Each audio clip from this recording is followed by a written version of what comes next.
Right. While the presentations coming on board, respected members in the panel, esteemed guests, I'm going to talk about vocational skills as well. I'm going to actually take off from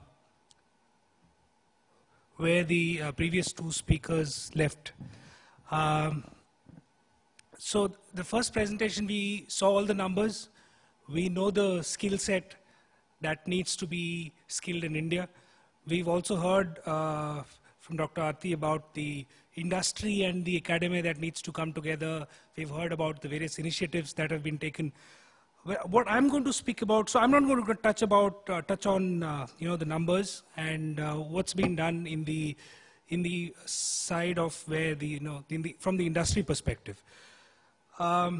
We've heard from the previous speakers that the maximum capacity is in the unorganized sector. We've heard that it's up to 90%, and that's where we work. That's the area that I focus on. That's the area where AISECT focuses on. AISECT is an organization which is primarily into skill development and training. We've been predominantly working in the unorganized sector in the semi-urban parts across the country.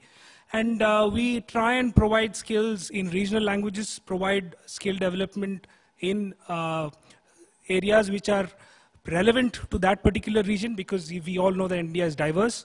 So short-term, entry-level course is what we look at. And we focus on backward districts.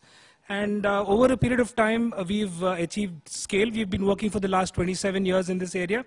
And we have over 8,000 centers across the country. We work across countries, across the country, and in all states across the country.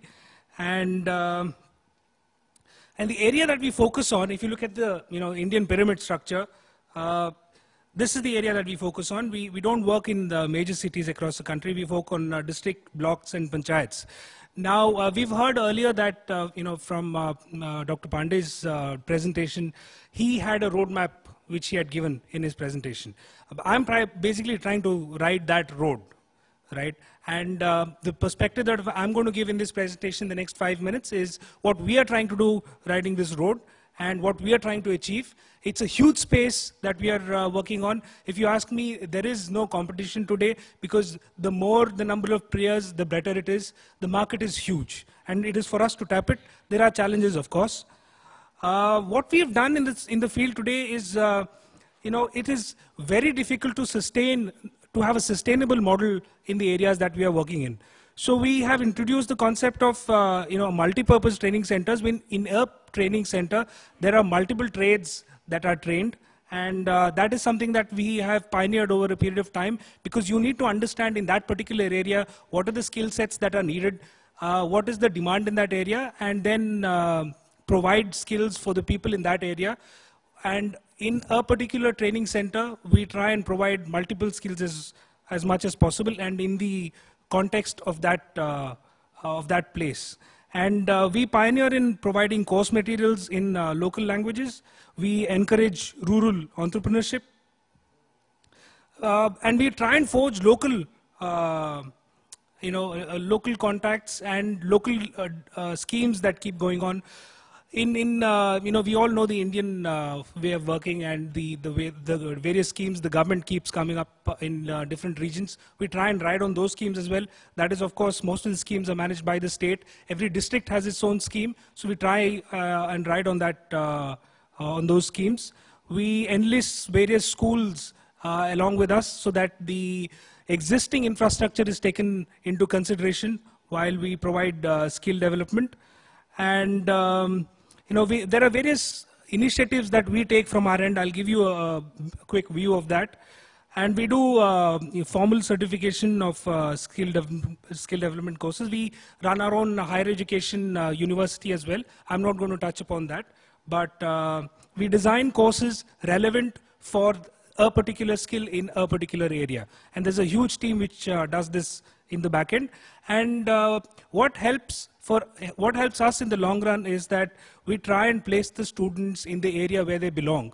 And since this is the unorganized sector, there is no large government body or there is no large private player which can consume all of these people. We are talking about 90% of the 3.1 million people that was mentioned earlier.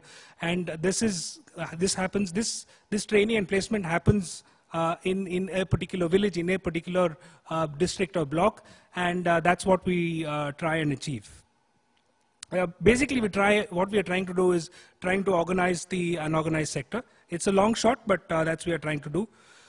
Some of the key aspects, I'm not going to touch upon everything that we do, but just as a knowledge sharing session, some of the key aspects that we do is mobilization, which we feel is one of the most critical things to take care of in the entire value chain.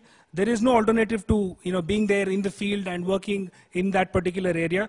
Establishing trust is something that we've seen as a key element, and mobilization is one of the biggest aspect that we focus on, where when we mobilize the student, we not only try and see what we can deliver, but we try and see what he can get trained as well. We try and help him to tell him that this is what he should be getting skilled on, so that this is what he can do at the end of the day. Not only the person, but his entire family. We have noticed that students get trained and then his parents say, "Nahi, mera beta wahan nahi jayega, mera beta ye nahi karega." So it's the entire ecosystem which we try and mobilize. We do a lot. We are partners with NSDC, so we do a lot of yatras to spread the awareness of training in local areas. I'll give you some screenshots of that. Like I said, we work pretty much pan-India, and these yatras are carried out in various states. These are some of the photographs that I'm going to show, and they'll give you a glimpse of the kind of yatras that we do. And these are the kind of students that come in, and there's a lot of demand which is generated, and we use this demand to find out what kind of people are there, what kind of skill set is needed, not only from the students' perspective, but also from the local industry perspective. And then relevant training materials and relevant training is provided for that particular area. So these are some of the other photographs of the same thing. I mean, obviously we cover it in the press as much as possible. So another important point is the factor of trainers. We've seen that a lack of good quality training is because of the lack of good quality trainers. That's another focus that we do. We do massive train the trainer program across the country to ensure that the trainer not only knows his subject, but also knows how to deliver a particular course. So that's another focus area for us. And this is done in multiple batches in various states. I'm skipping the part in between, which is the training bit, which is, depends on what kind of course is being done, what kind of infrastructure is available. Coming to another important part, which is the, providing employment. That's the focus of the topic today as well. So we know that 90% of the employment is in the unorganized sector, and what we try and do is try and provide skills like these, data entry operators, bank kiosk operators, hardware repair, maintenance of mobile, these kind of skills is what we are looking at.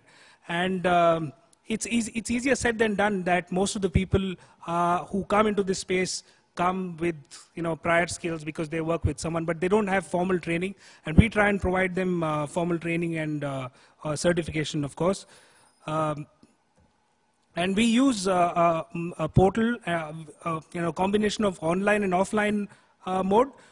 We use a portal called as Rozgar Mantra that we have, where we register the students online, but we do a lot of offline yatras and organize employment exchanges across the country, because we want the employees and the employers get together from the unorganized sector. And I